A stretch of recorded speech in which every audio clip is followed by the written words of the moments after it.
বিশ্বাসঘাতকতার মূল্য এই দেশে আবার দিতে হবে আপনাদেরকে। আমরা রক্ত জড়িয়েছি বলে আপনারা আজকে সংসদে প্রধানমন্ত্রী স্বরাষ্ট্রমন্ত্রী হয়েছেন। আমার মনে হয় স্বরাষ্ট্রমন্ত্রী আইনের ব্যাখ্যা না দিয়ে সারা দেশে কোথায় কোথায় সন্ত্রাসীরা রয়েছে সেই সকল সন্ত্রাসীদের তালিকা করে তাদেরকে বিচারের ব্যবস্থা করা দরকার। আবার রাস্তায় নামুন, হাসিনা পতন হতে হবে। আমরা নতুন বাংলাদেশ আবার প্রতারণার রাজনীতি দেখতে চাই না। কারা 94 সালে মাগুরার নির্বাচন আয়োজন করেছিল, ইলেকশনের পর দিন এক নারী অভিযোগ করেছেন ওনাকে ধর্ষণ করা হয়েছে শুধুমাত্র শাপলাগুড়িতে ভোট দেওয়ার কারণে। জেনজিরা 72-এর সংবিধান আর চাই না।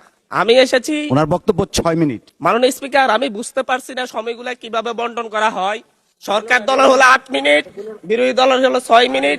এভাবে তো কথা বলতে পারবো না। আপনারা যে জেনজির কথা বলেন, সেই জেনজির প্রতিনিধি হয়ে আমি সংসদে কথা বলতে আসছি। আপনি যদি বলেন যে জেনজিরা কি চাই, আমি বলছি জেনজিরা 72-এর সংবিধান আর চাই না। আপনি যদি বলেন জেনজিরা কি চাই, আমি বলতে এসেছি জেনজিরা এটাই চাই, স্বাধীনতার 30 বছর পরে জন্ম নিয়ে আমার মতো যারা সন্তানরা রয়েছে তারা এখানে ভোটাধিকার পাই নাই, তার জবাব চাই। আমরা তো স্বাধীন বাংলাদেশে জন্ম নিয়েছি মাননীয় স্পিকার। আমাদের কি ভুল ছিল? আমরা তো নতুন মানচিত্র পেয়েছি, আমরা তো নতুন পতাকা পেয়েছি, আমরা নতুন সীমানা পেয়েছি। আমাদের পূর্বপুরুষরা 1971 সালে রক্ত দিয়ে আমাদের জন্য একটি নিরাপদ বাংলাদেশ গড়তে চাইছেন, কিন্তু আমরা কি সেই নিরাপদ বাংলাদেশ পেয়েছি? আমরা কি সেই নতুন বাংলাদেশ পেয়েছি?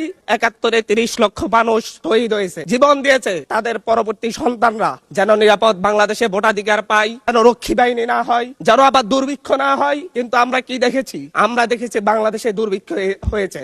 1973 সালে ভোট চুরি হয়েছে। আমি এই ইলেকশনে ভোট ডাকাতি দেখেছি, আমার ঘাড়ে বহরে হামলা করা হয়েছে। আমি কি এই ইলেকশনের জন্য নিজের রক্ত জড়িয়েছি? আমি আজকে স্বরাষ্ট্রমন্ত্রী আছেন, মাননীয় প্রধানমন্ত্রী আছেন, আমি এখানে প্রশ্ন করি, আমরা রক্ত জড়িয়েছি বলে আপনারা আজকে সংসদে প্রধানমন্ত্রী স্বরাষ্ট্রমন্ত্রী হয়েছেন। রক্ত জড়িয়ে গুলিবিদ্ধ হয়ে 3 দিনের মাথায় মাননীয় সংসদ সদস্য, আপনার বক্তব্য অব্যাহত রাখুন।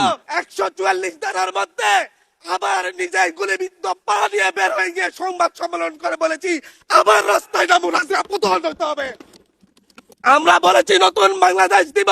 আমরা নতুন বাংলাদেশ আবার প্রতারণার রাজনীতি দেখতে চাই না, প্রবঞ্চনার রাজনীতি দেখতে চাই না। যেই গণভোটের পক্ষে আমাদের মাননীয় প্রধানমন্ত্রী প্রচারণা চালিয়েছেন, যে আদেশের পক্ষে মাননীয় সরকার দলীয় সংসদ সদস্যরা প্রচারণা চালিয়েছেন, আজকে এখানে সেই কেন এটা নিয়ে আবার দীর্ঘ আলোচনা হতে হবে। আমরা 90-এর গণঅভ্যুত্থানের কথা বলে যাই নাই।